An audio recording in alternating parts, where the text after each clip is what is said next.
Before starting the session, I would like to tell you about a new document we have produced in the form of a newsletter. This concludes the various issues we have processed in intellectual property management, and in a kind of a summary, we have highlighted the most important issues concerning patents, protection, commercialization of nanotechnologies, a few words about startups and venture capital. This has not been included in your folders. It's available at the desk, so whoever is interested can pick one leaflet. I think there are plenty for all. Also, I hope you have noticed that we have a small booklet covering special issues such as medical inventions, protection of know-how in your folder. This has been an excellent work from the Department of Law at the University of Minster. Various people have contributed, and I really consider it as a really state-of-the-art work. Okay, now we move into the so-called industry or business session, and we have selected 3 companies, all of them based in Athens, that are going to give us different aspects of their activities. I call them Andreas Persidis, who is in the company in Biovista, mostly interested in developing products into the so-called business intelligence area. Andreas will present a particular part of their activities. Thank you, Andreas, for coming.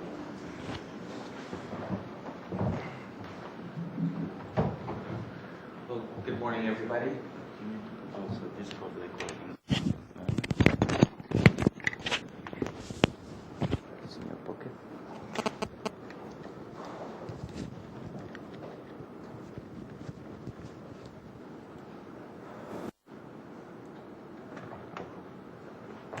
Good morning, everybody. First of all, thank you very much, Dr. Kafizopoulos, for inviting me here.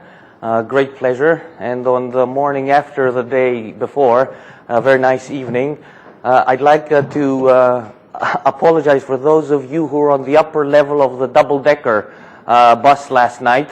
I'm the proud father owner of one of the 2 little devils who was making a lot of noise, not leaving some of you asleep after that nice meal. I think there's a lesson to be learned. I have a theory about the energy consumption of these little devils. It's a kind of a flat curve, a nice curve. They're pretty energetic, and then suddenly they go off and they go to sleep. But yesterday, for some reason, this energy curve was extended to the right. As a consequence, they kept you sort of awake. So this might have to do with this new nanotechnology being implemented in battery things. So you've got to think of the implications of the side effects of this technology. On a more serious note, when I was invited here by Dimitris Kafizopoulos to give this presentation, Biovista is, of course, in the life sciences industry, so we definitely cover half of the equation in the nano2life. We don't have much to do with the nano part of the equation, and we're mainly in the knowledge discovery area of things. So what might we be wanting to tell you today? And I think the main message that I want to put across is that there are some technologies that can help in discovery-intensive contexts like the nano2life. So nanotechnology is being applied to life sciences, of course, is a relatively new field. In new fields, indeed, like in the life sciences, there is a lot of scope for technologies that try and support systematic discovery or discovery on a regular basis. And these are the kinds of technologies that we are developing at Biovista. And I'd like to talk to you about it. Now, here's a slide that kind of puts the reason for our existence in context. And this is a slide from a relatively recent presentation of the CEO of Pfizer to their stakeholders. And I think it was in February. And what I'd like to point out is this very fact here. So the CEO there was talking about their pipeline, so the number of drugs they have in the drug development stage. And he was kind of proud to say that for the next 2 years, Pfizer's efforts will be sort of focusing on 10 drugs which are being advanced through the drug development stages. The very interesting thing that I'm pointing out here is that of these 10 drugs that he was talking about for the next couple of years, 4 only are new molecular entities and 6 are new indications. So 6 drugs which are being developed are repurposing drugs. So drugs that are being developed have been developed for one indication and now are being repurposed, repositioned to a new indication. What does that mean? It means, and it touches on one of the themes, and again, our reasons for existence, the difficulties that at least in the life sciences we're facing in terms of knowledge and our ability to create new drugs. Okay, so the mighty Pfizer is counting on repositioning rather than new molecular entities. And I think that at the heart of many of these problems is the fact that our existing knowledge is basically patchy and incomplete. So if you think about the kinds of knowledge, my talk will be very much knowledge-centric and sort of discovery-centric. So if you think about the kinds of knowledge that we're using for drug development, there's 3 kinds of knowledge. We have knowledge about biological entities, okay, so organisms and their healthy state. We have knowledge about chemical entities, the drugs that we're developing, and we have knowledge about disease mechanisms, how diseases affect the normal state of organisms. The trouble is that in all of these cases, our knowledge, of course, is incomplete and it's patchy. And I'll try and show what kinds of problems this creates. On top of that, biological systems, of course, are very, very complex, as we all know. Subsystems are interconnected in various ways. We only know some of those, which means that there are a lot of interesting linkages between biological processes. And from our experience, when I say our, I think from the industry experience, there's a lot of cases where one can point at applications or solutions to problems coming from a seemingly unrelated area. And I'll talk about those. Now, if again you look at the problem of acquiring and using knowledge from the literature perspective, basically you'll see that it's kind of we're fighting a kind of a losing battle. Annual worldwide production of information and publication, 8 terabytes in books, 25 terabytes in newspapers, 2 terabytes in journals, etc. Every minute, knowledge increases by 2,000 pages. It takes 5 years to read about scientific material produced every 24 hours, etc. 80% of information is stored in unstructured text. Basically, all that says is it's very, very hard for scientists to keep up. Okay. So how do we deal with this? And what kinds of problems does this create, as I said? So the problem, I think, of patchy knowledge, if I can here on the left, I was told to use this. What I'm trying to show here, these are chunks of knowledge. So this might be our knowledge, let's say, about cancer. This might be our knowledge about some sort of pathway, biological pathway. This might be some knowledge about a drug, etc. And it's patchy, and it's not multiply connected. And I think if we use the analogy of engineering, and the situation was similar to biology, we might, have been ending up with cars that look something like this. And if you think about it in drug design, it's as if we were trying to design an airplane, let's say, without knowing the principles of aerodynamics, Bernoulli, thermodynamics, etc. It would be pretty risky. Nevertheless, we are managing. And again, here's a different screen of what I mean by patchy and incomplete knowledge. So here on let's say the upper left is our knowledge about receptors, cell types. We understand a bit about the connections. Here's knowledge about cell signaling. Maybe we don't understand exactly the connection between cell signaling and cell types, etc. So really, again, here I'm trying to show that knowledge is chunky and incomplete. And what are the implications of this situation from a knowledge perspective and a discovery potential perspective? Well, first of all, I think that we all recognize that they're hidden treasures, and I will show you examples of this. There is a thing called analogical reasoning, and essentially analogical reasoning says that you're able to solve a problem by analogy to another problem. So you have a problem you're trying to solve, you don't know how to solve it, but you know or you're aware of a solution to a similar looking problem. So then what you do is once you've identified the similar looking problem, you pick up the solution that you use for that problem and try and modify it to apply to your own problem. So that's what we mean by analogical reasoning. Something I call the Lego effect. I very much like the analogy of Lego. So Lego bricks, imagine Lego bricks being chunks of knowledge, which you combine in many ways to solve complex problems. Okay? And of course, it is an issue of knowledge management. How do you integrate all these chunks of knowledge in order to essentially solve problems? On top of that, we have, opinion-based, let's say, drug discovery, or opinion-based medicine is another sort of recent term. And what I'm showing here is for the same kind of data, different scientists can come up with different results. So they can interpret it in a variety of ways. And which of these do you believe? And sometimes if you look at the pharmaceutical industry, you see that decisions are made on the basis of commercial interests. You can argue both ways, and usually the argument people, let's say the pharmaceutical industries would select is the one that obviously can be supported by scientific reasoning, but it's also the reasoning that promotes their own sort of interest, financial interest in others. Here's another slide, again, of the picture as we understand it, at least in biology. And if this is the totality of our knowledge of biology, this is, let's say, how we think biology works.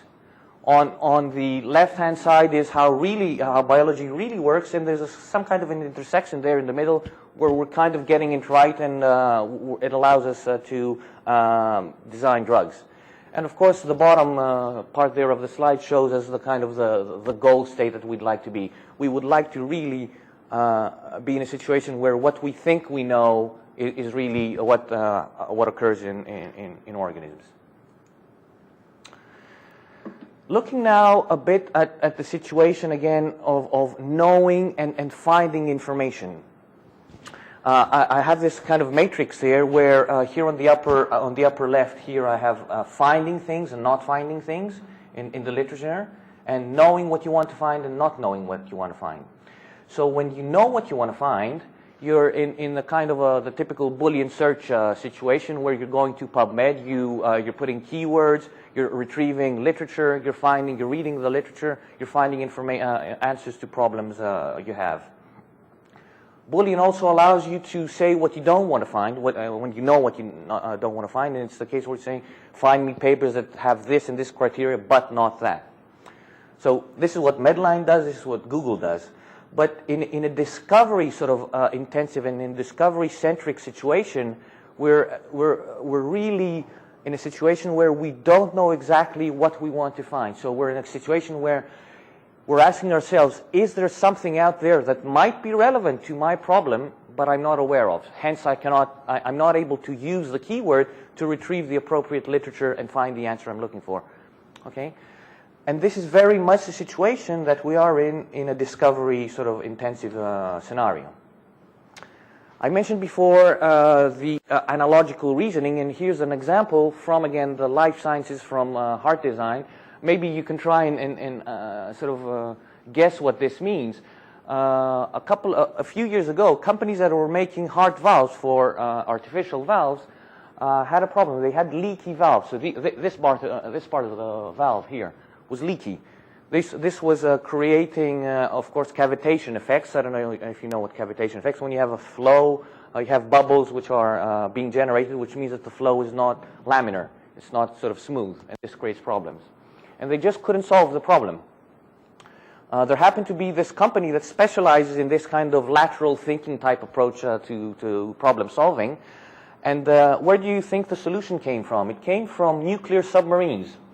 And in nuclear submarines, of course, you have the hatches for the missiles there. Of course, they have some special kind of technology, sealing technology. And the solution came from that field. And now valves are using those kinds of principles, and they're not as leaky, hence much less cavitation. So this is one of many, actually, success stories of analogical reasoning. And this really points to the potential of looking for solutions in what I call seemingly disparate or seemingly unrelated areas of knowledge. We can also look at this incomplete scenario of knowledge in terms of, again, chunks and Lego. As I said, I like the Lego brick analogy. And also as a problem of combination. So it's a combinatorial problem. So if you think about the life sciences, we have different kinds of knowledge. So we have here on the upper left, let's say, knowledge about our compounds. We have knowledge about biological systems. We have knowledge about disease. And we have an engine, let's say, okay, I call it the Lego bricks constructor or the drug development process, where we combine this knowledge. We also have knowledge about toxicity, toxic effects, about ADME, and about efficacy. And all these are filters that are being applied in the drug development process in order to go from the left here, where you have many drug compounds, potential drug compounds, and in the end you end up with a single drug. And what I'm saying here is, okay, we're combining somehow in this sort of meat grinder machine here are different chunks of knowledge in the end to come up with new drugs. Well, what we're hoping to do is that we think that there's two ways that you can sort of increase your ability to design new and good drugs. The first is by generating more new knowledge. So our basic knowledge of diseases, our basic biological understanding of organisms, our basic knowledge of toxicity itself increases. More knowledge goes into the hopper here. You get more combinations. You have more chances to come up with new drugs. Or, and this is not an either or, actually, we're really trying, and I think you, the community, the scientific community, is working on both fronts. The other way is you have your existing knowledge and you want to be able to mix and match it in more efficiently to come up with more solutions. So that's what the lower thing is saying. And here's where I mean you can look at this problem from a sort of a combinatorial perspective, because of course if you have, let's say, 3 chunks of knowledge, you can combine them, I don't know, in 6 ways. If you have 10, you can combine them in 1,000 ways. And we're now, I think, in a situation where we have enough knowledge. It's just that we're not combining enough of them in enough ways. Yet another perspective of knowledge: 3 kinds of knowledge. So we have explicit knowledge. It's the knowledge that we see directly in literature. Okay, here on the left. So we read a paper, we extract knowledge. When we're problem solving, of course, as people, as human beings, we have implicit knowledge. So when I'm talking about, I read about a specific gene, about a specific pathway, I know additional stuff that is not mentioned in the paper about that gene, about that pathway. Okay, so I'm using that when I'm problem solving. But there's also this non-obvious knowledge, which is related, which of course links to everything I've been saying before, which is somewhere out there in some kind of a document, which I'm just simply not aware of, and which might hold, if not the solution, a very good indication to a solution to my problem. So the kinds of technologies that we're working at Biovista is to try and identify and use this implicit knowledge to improve the drug discovery process. And here's 3 strategies that we're using. I call them the land of the Lego.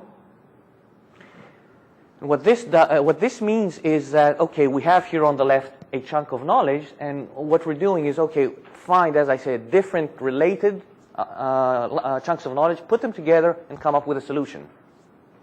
There's another strategy that you can try and follow.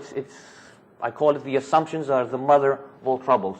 So when you know something, you have compiled a kind of a chunk of knowledge, and you're not questioning the basic principles. Maybe some of them are mistaken. Maybe some of the assumptions behind the piece of knowledge that you're using need questioning. So what we're doing here is we're trying to deconstruct a chunk of knowledge into sort of simpler constituent parts and see which of those we can improve or change. The other interesting one, it's a new game, pal. Essentially that means that there is some kind of a shift, some kind of a new technology that allows you to do totally different things, allows you to look at problems from a totally new perspective, hence get new solutions. So you've got to be aware of all these things if you want to try and support discovery in a systematic way. For the remainder of my talk, I'd just like to talk about two systems that we have developed at Biovista, which do slightly different things, but both are sort of aiming to support researchers, companies in a systematic discovery sort of context. So on the left-hand side is our traditional kind of tools, PubMed, Google. The paradigm there is you use keywords, you search for things, you get back articles, thousands usually, and good luck, pal. You know, go and find the stuff that you really are looking for. Go and look for answers. Okay? Google, you get millions. PubMed, again, you get thousands, and you basically start reading. You scan the titles. You think, well, you try and see what is relevant. You read the abstract. If it's still relevant, you go and read the paper itself. This is a laborious process. There's no way you can keep up with everything. What we've done in one of our systems is we have transposed, let's say, or totally reverted, let's say, this view, and we're saying, well, why not give people tools that give them a summary, an overview of the entire knowledge that is out there, and let them drill down into pieces that look interesting. And we do that on the basis of concepts. So we're saying that in the biological field, you know about genes, you know about diseases, you know about pathways, drugs, whatever. What if the system, when you type in the word BRCA1, the letters BRCA, BRCA1 gene, it understands or it knows that it's a gene, and it's not just a single word.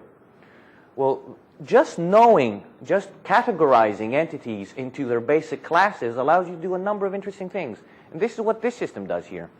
So when you put queries, it allows you to explore interconnections and relationships between concepts. When you find interesting interrelationships, you can drill down. And here's another view of the current situation, how we do it now with let's say, PubMed and Google. We think of keywords. This is the question formation, a couple of seconds. We type it in. Google or PubMed searches for 3 seconds. It gives us a whole list, and then we have a whole long period of time where we do what I said before, till we find the information. What we try to do with our system is try and sort of change this around. You repeatedly do a kind of a discovery and a browse-directed search. So you're browsing things as you're seeing connections that you find interesting. You might create another search. So here the question formation and the searching. Form a question, get a result, see something you're interested in, another question, another result, etc. And then you get a chunk, or let's say, a group of documents that are hopefully much more focused on what you want to sort of look for. Here is a kind of a comparison of the two approaches. Both give you, of course, results. Do you get insights from the first one? Well, not exactly, at least not in the first, in the first attempt. With this browse-directed, you do. You find papers, of course, yes, in both. Limited interaction in the first case just gives you back papers. In the other case, it's extensive. You are given a number of tools that help you sort of find things. I'm going to go pretty fast. This is a slide that sort of gives a pictorial sort of representation of how we imagine the world. So we imagine the world in terms of connected networks between concepts. So you might look at the pattern world, or let me start with something more... I was told not to point. Yeah, sorry. Yeah. Let me start here with the plane, as I call it, of genes. So here you're looking at gene-gene interactions or protein interactions, pathways. Here you're looking at diseases. So you might find papers how one disease is related to another disease. So you imagine lots of networks of connectivities and relationship at all these different kinds of levels. So that's how we imagine knowledge being structured. And our tools are trying to replicate this view, so we're allowing people to slice and dice information in whatever way they want, essentially to find interesting interconnections. The technology, we're using a number of technologies. I don't think I want to go into the details. Natural language processing, information extraction, data mining, stuff like that. You might have heard of some of these. We go into papers, we read titles, we read abstracts, we read the full text, we identify terms, and we structure all these things in a pretty huge database. So here's the process. Okay, so the articles, the terms that we know, these are the articles here. PubMed, 17, 18 million. PubMed articles, terms, about 7 million terms, a huge big grid. It's about in the trillions, the combinations that you can get. All this gets structured, and you get a system to sort of search this stuff. Some basic specifications, over 18, as I said, million abstracts, rising at the rate of about 1 million a year, more than 7 million concepts in our ontology. As I said, of 150 trillion combination, about 4 billion rows. I think it's the 8th largest database in the world. And we still need to have response times in seconds, because you guys are used to sort of Google type answers, and you should run over the net. I think I covered this one. I won't go into this detail. This is the kind of views you're getting. So you might start with a drug, and you're finding connections to, for example, genes, or to adverse events, or to pathways, etc. A very quick view here of the kinds of tools that you're getting. So you get graphs like this. So this here on the upper right, everything is color-coded. So this thing here on the upper right is gene-gene interactions. You might find something interesting. You might pick a specific oh no, I don't want to do that. Yeah. Okay, so you might want to explore a specific connection between this gene and that gene. Okay, you can go into the underlying bibliography. You can do what we call a term frequency analysis, which really means the system will read whatever number of papers connect these two genes, and it will present you with a summary. So you don't really need, and this summary can then give you additional ideas and additional terms to look for. So it's a tool that very quickly allows you to zoom in potentially interesting articles. In a similar view like this, you might say, okay, here the question, I mean, we have a function that we call bridge the gap. So imagine a knowledge gap between, let's say, you have a disease and you have two pathways that are involved in this disease. Okay, you found. And you might want to ask a question, well, what are common genes to these two pathways, and do these tell me anything? So you might get a picture like this one with these being common genes, and then you can say to the system, okay, ask the system, what can you tell me about these genes? And it would use things like ontologies, classification of genes, tell you that these genes are all kinases or they're something else. That can give you another idea as to what you're looking for. Here's an instance of a discovery using this tool. We had two diseases here. On the one hand, we had bipolar disorder. On the other hand, we had RA, rheumatoid arthritis. We did this question, and we came up with a gene that was not reported in the literature, that is not directly reported in the literature, okay? That was a potential link, and this was subsequently confirmed by Ledger Research. I'm running out of time, so I'll skip all these things which tell you about the advantages of this system, etc. All these things.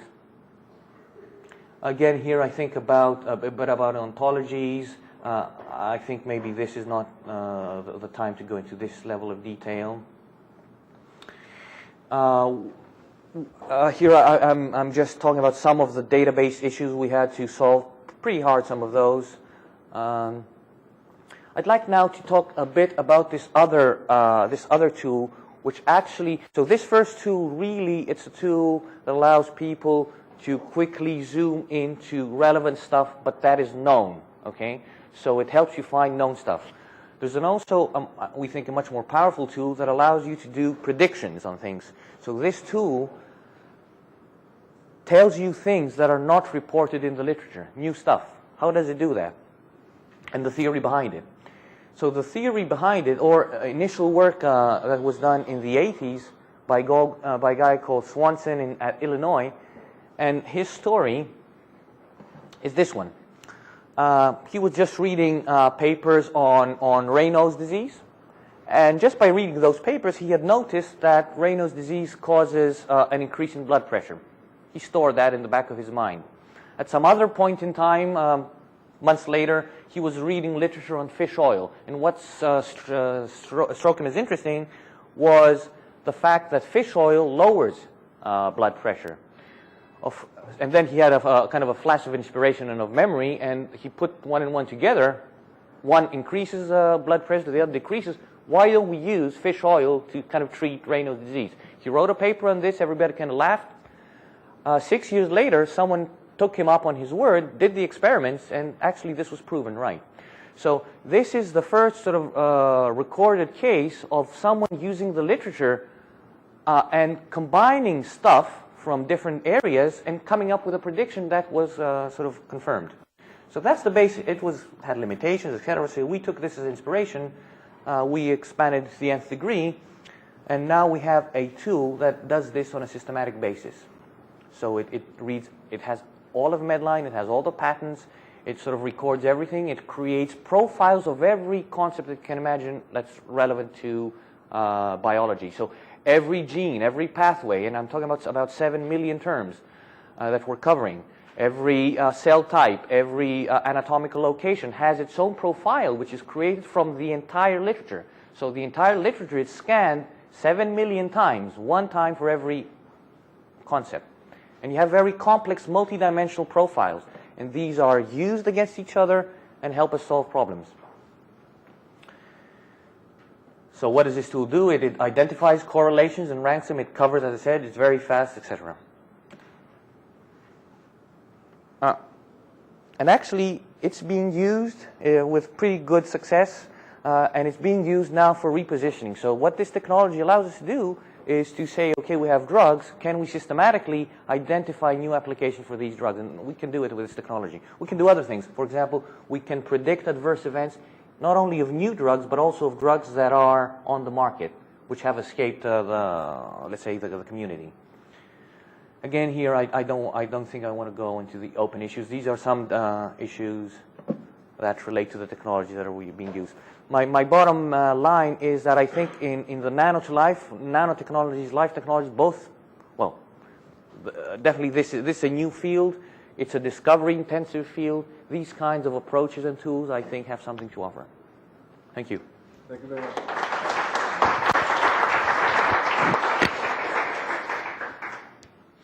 Are there any questions? Please. I have a question. It's me then? Yes. Okay. Two questions that are connected. One on the your search attempt for, let's say, the knowledge base that's present today, not predictive. We're talking about analogous logic. I'm wondering how you use these in your search engine for different jargon. Because, okay, you can have the same words, but mean totally different things. That's one question. Another question was keyword or code word analysis and searching and the context around this. How this links up with predictive. Is it code word stuff or the context of the whole sentence around the keyword that you're okay? So the first question, I think, thank you very much. Interesting.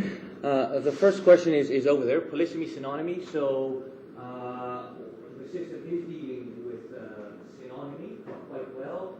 Synonymy basically means two or more different words for the same concept. So you automatically can say that whatever form, if you use form A, someone else uses form B, the system will still pick up all the relevant stuff. The much harder one is polysemy, where you have one word which has many meanings. So then you have to try and disambiguate. Oh, sorry. Hopefully I'm loud enough anyway. Can you hear me? No, it's not on. Recorded. It needs to be recorded. Thank you. So I think that's how we deal with the first part. The other one, the basis is co-occurrence, but it's amazing what you can do with this kind of approach. So it's all in the profiles and how things are matched together, and the predictive bit comes from the non-common part of the matching bit. And quality of source. I mean, you'll take, say, a PubMed, which of course are crappy journals and good journals. This is a very interesting question. and there is no good answer, but I think at least the way we look at things, first of all, I need to say that these are support tools, so in no way do we claim, of course, so that goes without saying. So these tools give you answers, the second tool gives you an answer prediction in 3 or 4 seconds, which is amazing, but it gives you kind of a ranked list of predictions, and then you have the subject matter expert that says, okay, this looks good, and things are ranked. And it also shows you what is already known and what's the predicted stuff. So you can zoom in the predicted stuff, read, it shows you all the supporting evidence. The quality control is by who you're providing the services to. The quality control is provided on a first level by the system itself because it ranks stuff and there's some kind of mathematical analysis that tells you where the believability of the system is quite low and you sort of should ignore it. But there are cases when it's below, let's say, the minimum, let's say, level, and it's still interesting stuff. And coming back to good and bad journals, yes and no. I mean, you can debate that because sometimes, someone might have written something, he didn't have the connections, he didn't manage, he put it in some, second-rate journal, but it's still a valid thing. The merging fields are case in point. Merging fields, exactly. So you should, in a discovery context, and when it's so easy, really you should not sort of discard things so easily. It's a philosophical point of view, I'd say, rather than anything else. Yeah. You were talking about converting and then about the literature. Are you applying in a way the combination of the two, taking or extracting literature information and involving it in really, like you mentioned, several techniques, really analysis and prediction of data that we have from, from experiments or something like that? Do you have a tool to combine literature and experimental information and analyzing it together? Yeah, so what was the first part of the question? I didn't... Because you said you told us about this marine and so on. And right. about it converting. So this is really down to earth. This is practical. This is application. So therefore, you've got the literature, you've got the experimental data. Are you able to combine them and come up with some, prediction? Yes, that's true. That's what we do. So how do you do it? Well, as I showed here, it's we read the text, we read the full text. So all the information... So you got the information from the text, and then how do you interpret them in the database of the experimental? So we do natural language processing. So what the system does is it identifies, so it has all these ontologies that ontologist taxonomy maybe is a simpler word I can use. So when it reads, for example, BRCA1 upregulates Z, it identifies BRCA1. It says this gene upregulates that in that context, and you also have the context of the article. Okay? Does that answer? If I may intervene here, what we are doing as researchers is we have these tools in order to get a summary or an idea of what we know. And we have similar tools that give us the opportunity to process complex experimental data. And what in practice we are doing, we're comparing pieces of chunks, as it was said, that our experiments are saying, and then we go and query the literature, and then we go back and raise a hypothesis to our data. So I suppose this is the kind of answer you're asking, how we are coping with it. I was asking about the mathematical and the data. The comparison is done on the basis of the profiles. Everything has profiles, okay? So you try and match profiles. I just thought of another possible question. Maybe that's also what you want to ask. At the moment, we're not, so if there is, oh yes, thank you. If obviously in papers there are tables, there's numbers, etc. So when you're reading as a human being, you can look at the curve, you can look at the explanation of the curve, etc., and then interpret it in your own way. We don't do that kind of analysis, okay? But if you think about it, usually the abstracts are a pretty good place to start and to look for information, because the abstract, you guys, when you write, when we write papers, we try and put the best conclusion, our best, let's say the meat of the meat, in the abstract which explains our main finding. So if you understand and can process the abstract, you can look at the rest as supporting evidence. And of course the system, once it uses that information, it also points you to the supporting evidence. And as I said, it still makes mistakes, but this is done so fast and so efficiently that you have plenty of time, rather than shifting through titles and abstracts till you identify the paper. Then you have the proposition, the hypothesis in front of you, and if it kind of makes sense, you have plenty of time to try and refute it or confirm it. No, it's a wonderful talk, but I just want to go one step further. Rather than human combinations. Yeah. I don't think we will ever be able to replace humans, and that's a good thing.